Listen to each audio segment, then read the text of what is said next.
Hey everybody, this is Modern Refugee. I want to do a video for you guys here talking about the boring aspects of preparedness and some of the things that I do and some of the things that I have seen. And, when it comes to preparedness, the flashy videos always get the most views. The boring videos don't get near half the views that the stuff talking about news items and flashy gear and new packs and pack contents and things like bug out vehicles and bug out locations and things like anything having to do with personal protection or self-defense or knives, these kind of things, these kind of videos, firearms, these kind of videos are sort of the flashy, more interesting ones. Communication videos, those are sort of the they're kind of the more interesting videos to watch. But when you start talking about the infrastructure at your place and things like keeping water and electricity running, these kind of things, these are boring topics. Sometimes they're over the budget and the price range of what people can afford. They are sometimes more complicated. People that don't have technical minds, they get sort of intimidated by these type of videos. So I thought I would do a video sort of breaking down some of the things that I've done here in just my lower middle class lifestyle, some of the things that I see as problems, in my line of work now. And this basically all started because I was assembling a generator the other day. And when I was assembling this generator, I was going through my mind, all the things that I had to do there. But then I was going through my mind, what you really need to know if you want to put a generator in your home. A lot of people talk about like, solar generators and stuff now too. But as a general rule, most generators that run an entire home or run a portion of a home are going to be some type of gas or propane or natural gas generators. And for me, and I've done a lot of videos on these individual topics, and I will put those individual videos in the description. So if there's a specific thing you guys might be interested in where I kind of jump into more depth with that stuff, you can check the description with this video here too. But the generator one is what I'm going to talk about here first. To actually install a generator correctly to your home, you need what's called a transfer switch. And a transfer switch is a box that basically hooks into your breaker box that isolates your home from the rest of the grid so you don't backfeed electricity up into the grid and fry a lineman down the line. There's lots of incorrect ways that you can run a generator. You can run a generator and you can, plug stuff into the generator directly and have extension cords going out. But to run it to your home and the main things in your home, a transfer switch is actually the correct way to do it. And even though I'm not super technically minded, I was able to install a transfer switch here at my place. It was a pretty simple, I just followed the DVD that came with the transfer switch at the time, and I hooked it up. Now, the big thing, if you want a generator to run a portion of your house or your whole house, you have to figure out how many watts. If you've ever looked at a portable generators go by watts, which means you have to know how much electricity you are going to be drawing into your home. And basically all your appliances, all your lights, everything, all draw a certain amount of watts. So the first thing you need to do if you're considering putting a generator in your home is you want to add up all the watts of the things that you want to run. If there's some type of power outage or grid problem, you want to add them all up and you want to get a base number there for your watts. And My generator is 5,500, and I believe it goes up to 6,250 is the max draw on it. And what'll happen is if you draw too much electricity, you could harm your generator. Now, a lot of generators have a breaker in them, so if you try to draw too much electricity, the breaker will go off, and then it won't generate electricity. You would have to reset that, lower the amount that you're drawing, and that kind of thing. You really start to notice when you're running a generator, all the extra stuff that we have running that's drawing electricity that you really can live without. And my generator I hooked up years ago.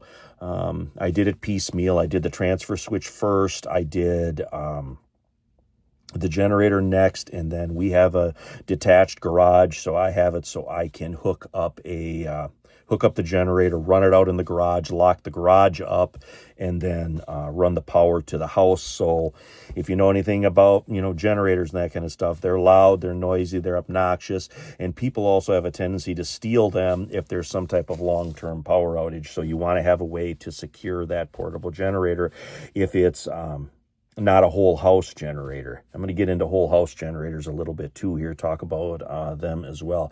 But then, me being, lower middle class lifestyle here, I couldn't afford a large whole house automatic transfer switch generator, so I did it piecemeal, and it's worked out really well for us. Another thing, if you do have a generator, you're going to want some extension cords because, you might want to run things outside on top of the things in your home. Now, for us here, I kind of made a list. Okay, what do I want to run here? This generator's run. Well, the first thing was the furnace. The furnace needs electricity to run. Natural gas as a general rule, and I have natural gas here. Natural gas as a general rule is the most reliable of the utilities coming into your home.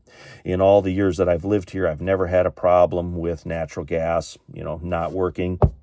Knock on wood, the natural gas has always come in. So natural gas is pretty reliable as far as much more reliable than the regular electricity and even the water coming into my home here. The natural gas is pretty reliable. So the furnace was the main thing. Of course, want to stay warm if it's cold outside. Then, of course, the refrigeration, the refrigerator, and the freezer is actually out in the garage. So the freezer I can plug directly into the generator. I don't have to go through the transfer switch for that. So the refrigerator and the furnace were the two main things. And then I wanted an outlet to run in the kitchen. So if I want to run a crock pot or something like that, I can plug that in and make food on, kind of set it and forget it type thing on my kitchen counter. I wanted a certain amount of lights, and then I wanted lights in the basement. I'm in the basement now. Some people think my mom's basement, but it's actually my basement. But I wanted lights down here in the basement because if there's a storm or anything like that, we would come down in the basement. So we want to have lights down here in the basement. Another thing that I ran the power to is the Wi-Fi, the router, that kind of stuff. I want, if the internet is available, I want to be able to get that better internet than what is available on my phone. And another thing is the wash machine. Our dryer is electric and our regular stove in the kitchen is electric, but that stuff I can live without. I can hang clothes up. I got a million different ways to cook here, so I'm not really concerned about those two things. But I wanted the wash machine to work. If you're outside working, there's some kind of SHTF event, you're going to sweat through clothes. You're going to get clothes filthy if you're cutting wood, whatever. If you're, dispatching chickens with a neighbor, whatever, you're going to get dirty and you want to wash your clothes. And I wanted the wash machine to be run by the generator as well. So when I had everything all hooked up and squared away, the next thing I did is I had gasoline for that generator for quite a while. And then I said, you know what? I want to switch it over to propane. Now you're going to get some people that's going to say propane doesn't have the same amount of oomph in it that propane does, and you're going to be losing watts if you're running propane compared to regular gasoline. I have never had a problem running propane on my generator. So what I ended up doing on my portable generator is I got a conversion kit and I converted it over to run on propane. Now I can still run it on gasoline if I want to, but propane stores much better. And I have a combination of 100-pound cylinders and 20-pound grill tanks that I stockpile to run my generator if there's any issue. As a general rule, the 100-pounders, I fill them once, maybe twice a year, and then the 20-pounders, I just, as we run those out, for cooking or whatever, for other heaters, as we run them out, I just refill them, so I keep a certain amount of propane here. Now, whole house generators are nice. They run off natural gas or propane. They have what's called an automatic transfer switch, which means when the power goes out, the generator knows it. It kicks itself on. It runs tests on itself like once a month. But the thing with whole house generators, other than the cost, sometimes you have to upgrade the service in your home, which means you have to upgrade a power box, or you might have to upgrade your natural gas meter, which can be quite expensive. So that's one of those things when people start talking about generators. That's something, whole house generators like Generacs and stuff, you got to figure those costs into it too. So if it costs, $10,000 or $12,000 for the generator or whatever, and the hookup, you might have to have another couple more $1,000 added onto that. So you can see it gets quite expensive. Now, working where I work now, there's certain things that I see, and this is going to have to deal with water, both wells and, potential flooding. Sub pumps. Sub pumps are a pump that pumps water, out of your basement. It basically controls water, coming into your home if you have a basement or whatever. I have seen a lot of people have problems with them. And one thing is if your power goes out, of course, so does your sub pump. So then if there's water coming in, it's raining really hard, whatever, now you got the potential of flooding on top of having no electricity. So as a general rule, if you have a sub pump, the main thing that you want to have is you want to at least have a battery backup to them. And what a battery backup is it'll run on a deep cycle battery even if the power goes out. And then, of course, you have to keep that deep cycle battery charged up. So there's a couple different ways that you can do it, but if you have a sub pump in your house, you should have a battery backup for it at the absolute least. Sub pumps have a tendency to die, to go out, to not work sometimes. It's one of those things that I have seen a lot of people basically keep a spare sub pump at the house in case theirs malfunctions, dies, doesn't work, whatever. It's something that I have seen more and more lately. People will just keep an extra sub pump at the house to kind of take care of that. Now, well pumps. A well pump, I don't have a well here. I'm actually on municipal water, and my municipal water, our municipality here has basically a backup generator system for the essential services. So I have that redundancy built into my own redundancies. But if you have a well pump, you live out in the country, your well pump is something that you want to figure into your generator load to run that as well. Now, there's some off-grid ways that you can, do that too. But as a general rule, you want to have some type of backup power going for your well pump that draws the water up out of the ground. Now, on top of the actual municipal water that I have here that has its own backup, I also store water, and I also have friends that have, and I know places where I have hand pumps for water, so I can draw water right out of the ground. And even though I'm living here on the Great Lakes, I'm a half a mile from one of the major lakes, and I'm up even closer to a river through here.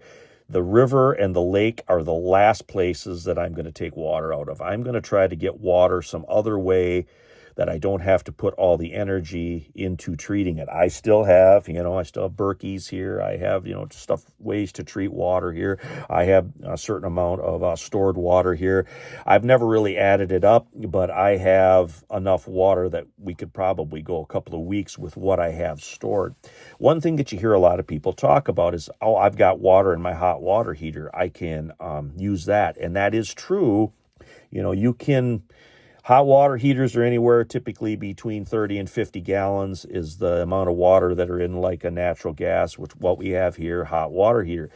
But if you don't flush that hot water heater on a general, pretty regular basis, you're going to get rust, sediment, lime, whatever in the bottom of that. When you take that water out of that hot water heater, if there is some type of grid disruption, you put a bucket at the little drain spout on your hot water heater and you open that up, you're going to be surprised on all the nasty, crappy stuff that comes out of that. And which means you're going to have to take that water and you're going to have to treat that and filter that just like it was, like you took it out of a mud puddle. So just because you have that hot water heater doesn't mean that that water is actually good to use. So you want to keep that in mind. And that's something I hear a lot of people talk about on the prepping channels. That's kind of like the whole Silcock key thing. That's a good idea too, but you don't know what kind of water is coming out of those buildings that you use the Silcock key for. I've seen different, municipal buildings and stuff where water was let out of those, and that water was just as rusty as can be. So that's something you want to keep in mind as well. The furnace here, I have redundancy heating systems, multiple redundant heating systems. Not only do I have the furnace, and of course we have the municipal generator that can keep power going here to us, I also keep spare parts for my furnace. My furnace is older. I've had different problems with it over the years, and I keep spare parts here for that furnace. There's a couple of actuators. I got a spare motherboard here for it.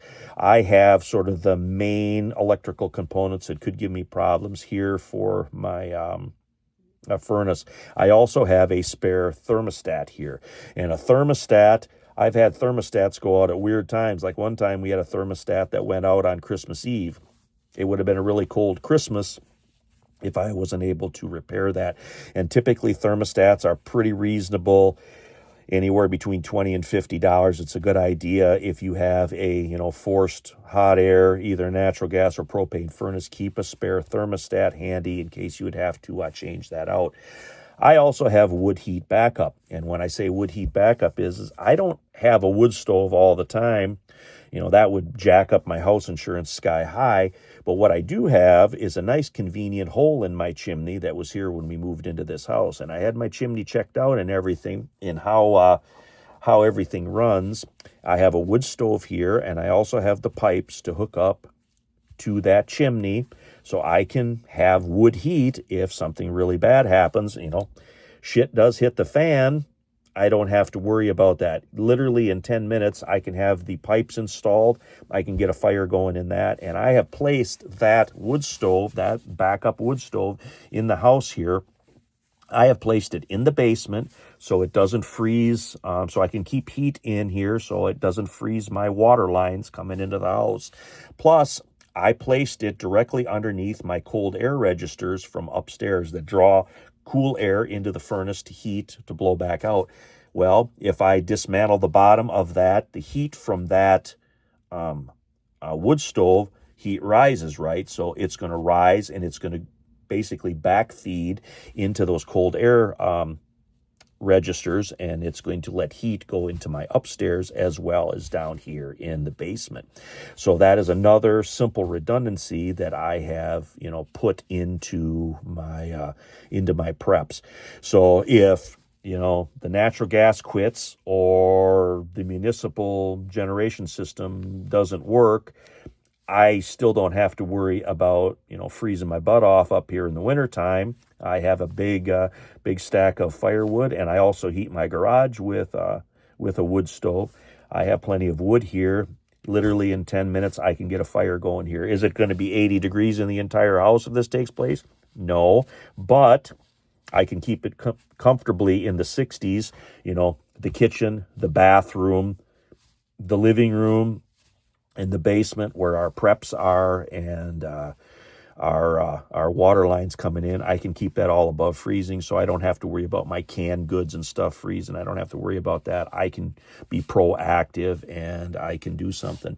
Now, smaller electronics, you don't need a whole generator if you just need to charge your cell phone or whatever. And I also do have small solar panels and stuff here. I have just a ton of the little battery banks, the little bricks, the little charging bricks. I have just a ton of those here, and I have a ton of charging cords, because our first basically your first line of communication is going to be your cell phone, smartphone, whatever. And then from there, you can go to the CB radios, you can go to the ham radios, you can go to GMRS, you can go to those too. And I actually have a small CB radio that I can run off a small car battery or a small like lawnmower battery. So I can keep in contact with people here in my neighborhood. There's several people here in my neighborhood that also have CB radios basically hooked up in their garage. So it's basically like a base unit. So, we can breaker 19, talk to, somebody a couple hundred yards down the road or whatever. But you talk to people about preparedness, they get into, a get home bag is to get you home, right? So your home's got to be kind of squared away more than any other place. Of course, people got a lot of money. They can have multiple locations and bunkers and that kind of stuff. But, your core infrastructure coming into your home is something that everybody in the preparedness space should really, really look at. And then if you want to open that up a little bit further, a lot of people are getting into chickens now. People want to talk about livestock, homesteading. They want they want to produce their own food and stuff, which is all fine. But now you have that another layer that you have to add on to that. Okay, where am I going to get my feed for these animals? The old timers, they raised enough grain, they sold off their grain, but then they kept enough corn and wheat and oats and stuff. They kept that stuff too for their animals. Nowadays, when people have, their animals, they go up to Tractor Supply and they buy their food. They don't produce the food for their livestock like they did in the past. So that's something that you also want to keep an eye on too. If you have livestock, if you don't have electricity, a lot of times there are systems. If you have larger livestock, whatever you have, pork operation or something like that, if you don't have power, that starts affecting the mortality of your livestock. So if the power goes out, for a certain period of time, and it's the middle of summer when the heat's sky high, you can't circulate air in there where your livestock and stuff is, you're going to have your livestock starting to drop dead on you pretty quickly. So those are things, it's not so important if you just have a couple of chickens, or you maybe have one hog, or you have one steer that you're taking care of, the butcher in the fall. But you want to keep that in mind too. Just because you have, chickens and you have a steer or something like that, that stuff, you need to figure that all into your preps as well. It's not an easy game producing all your own stuff. Really, gardening is difficult if you don't have a lot of experience in it too. But gardening to a certain extent is a little bit passive. I can plant my stuff. I can make sure that it's watered, whatever. I can walk away from that for a little bit. I can't walk away from, cows and pigs and chickens and stuff. They need food. They need water on a regular basis. And really, if you want them to grow, they need interaction, So all that stuff, you have to figure into your preparedness. Like I said, this is all the boring aspect of preparedness, but it's stuff that I really wanted to touch base on here because, there's so many people that want to start living a more self-sufficient lifestyle. But if you have your basics in your home and your shop, your garage, on your property there, if you have that stuff squared away, you're good to go. So anyway, I've got videos on, my generator, and different videos on fuel and water and backup sanitation and that kind of stuff. I got videos on all that. I'm going to put a list in the description. I'm going to put links for all those separate videos there if you kind of want to see my take on that stuff a little bit more up close, or if you want to, hear me talk about different things like fuel. I have a really good video where I get into fuels, prepper fuels and stuff like your gasoline and your non-ethanol gas and propane and stuff. I got all that in that other video. So anyway, this is Modern Refugee. Wanted to talk to you guys about the boring aspect of preparedness. I appreciate each and every one of you out there. I hope you guys get some information, some things to think about here out of this video. And if you think somebody that's getting into preparedness or just kind of jumping on the bandwagon, you think they might benefit from this video, please go ahead and share this. I think I touched base on all the major aspects where people can start figuring out that stuff for themselves if they want to have a generator, or if they want to start thinking about backups for water, that kind of stuff. Anyway, appreciate you guys. You guys take care.